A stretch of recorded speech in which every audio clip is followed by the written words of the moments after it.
बेटा ये second video है, इसमें मैंने इसका सेकंड पार्ट लिया है इस एक्सरसाइज का। इसे कैसे करेंगे? एज यूजुअल जैसे मैंने फर्स्ट वीडियो में बताया, सबसे पहले आप इसमें वेरिएबल कौन सा है? एक्स। तो आप पॉलिनोमियल इन वेरिएबल एक्स इस प्रकार से लिख सकते हैं।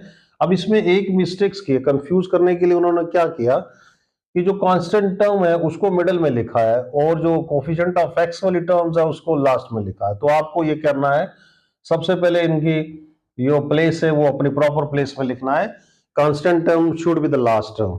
कांस्टेंट टर्म जिसके साथ कोई वेरिएबल नहीं है, that should be in the last position, last position में होना चाहिए। हो गया। अब हम क्या करेंगे, याद रखें क्या फॉर्मूला है कि आपने फर्स्ट कोफिशिएंट्स और लास्ट को, इन दोनों को मल्टीप्लाई करना है, फर्स्ट और लास्ट को। This is -18। Now middle term के फैक्टर्स बनाने हैं।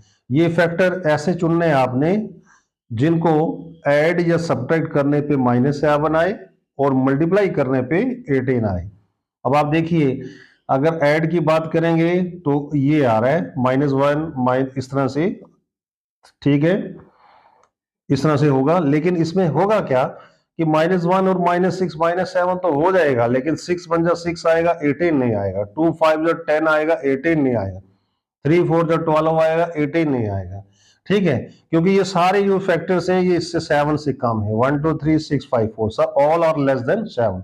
अब हम क्या करेंगे, ये हमने देखा कि ऐड करके नहीं हो रहा है, सब्ट्रैक्ट करने की कोशिश करेंगे। सब्ट्रैक्ट के लिए क्या करते हैं, सबसे पहले इसके ऊपर जाएंगे, -8 और फिर उसमें से +1, देन -2, फिर +2, -9 +2, -10 +3। ठीक है, अब इनको जोड़ेंगे, 7 आएगा, 10 3 जा 30, 18 नहीं बना, 9 2 जा 18।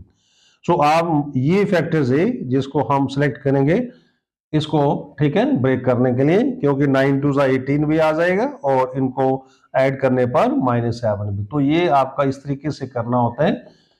मिडिल टर्म को इस प्रकार से स्प्लिट करेंगे जिससे कि उसके दोनों फैक्टर्स को मल्टीप्लाई करके वो टर्म आए जो फर्स्ट और लास्ट को करके किया है, और ऐड करके वो मिडिल टर्म खुद बननी चाहिए। देन दिस इज, ये क्या हो गया, मिडिल टर्म को स्प्लिट कर दिया। नेक्स्ट, उसके बाद आप इसमें से कॉमन ले सकते हैं, दैट इज 3x कॉमन ले सकते हैं। ठीक है, थोड़ा सा और इजी हो जाएगा अगर आप क्या करेंगे कि 2x को पहले लिख दीजिए और 9x को बाद में, इससे कोई फर्क तो पड़ने वाला नहीं है। Now this is 3x common ले लो, 2x, और अब आपने क्या किया है, हमने 3x कॉमन लिया है, तो अगर हम 2x कॉमन लेंगे तो यहाँ पे आ जाएगा 3x, 2 3 जा 6 x, और यहाँ पे हो जाएगा 1, सेम 3x + 1। याद रखें ब्रैकेट्स के अंदर सेम चीज होनी चाहिए, साइन भी बिल्कुल same. So 2x - 3 and 3x + 1। ये बेटा ये दो क्या हो गए, इसके फैक्टर्स हो गए। याद रखिए ये फैक्टर्स बने, फैक्टर्स का नेक्स्ट स्टेप जो है वो जीरोस होगा। ठीक है, अब आपने जीरोस लेना है, तो हम क्या करेंगे, टू गेट जीरोस, जीरोस लेने के लिए क्या करेंगे, हम इस पॉलिनोमियल को जो है उसको 0 के बराबर लिखेंगे। तो इसकी जगह क्या आ जाएगा बेटा, इसकी जगह आ जाएगा 0, 2x - 3 एंड 3x + 1, यानी इन दोनों का प्रोडक्ट 0 है। ये कब होता है, या तो ये फर्स्ट फैक्टर 0 हो या और सेकंड फैक्टर 0 हो। ठीक है, सो दिस इज 2x = 3 और यहां आ जाएगा 3x = -1। सो यहां पर आपका फर्स्ट 0 जो आ गया है वो है 3/2 और दूसरा जो है -1/3। तो ये दो आपके क्या आ गए, जीरोस आ गए बेटा। ठीक है, तो आपका आधा क्वेश्चन जो है वो कंप्लीट हो गया। Find the zeros of quadratic polynomial, ये दो जीरोस आ गए। नेक्स्ट है relationship between the zeros and coefficients, zeros और कोएफिशिएंट्स के बीच में रिलेशनशिप वेरीफाई करना। अब वो कैसे करेंगे, इन जीरोस को आप अल्फा एंड बीटा मान लीजिए। Now sum of zeros, zeros का सम करेंगे, this is 3/2 and plus like this, LCM हो जाएगा 6, 9 माइनस 2 दैट इज 7 अपॉन, ये आ गया आपका सम ऑफ जीरोस।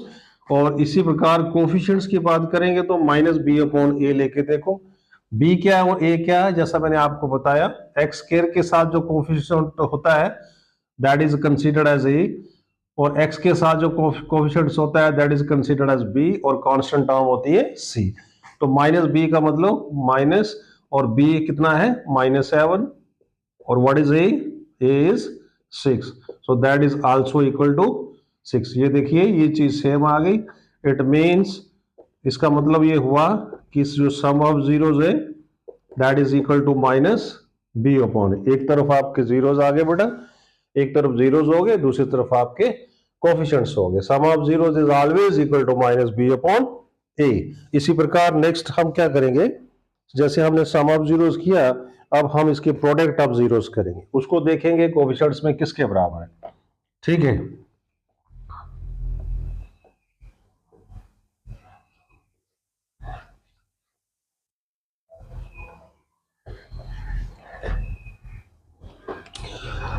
अच्छा अब देखो इसमें हम करेंगे, हम क्या निकालेंगे इसका प्रोडक्ट ऑफ जीरोस।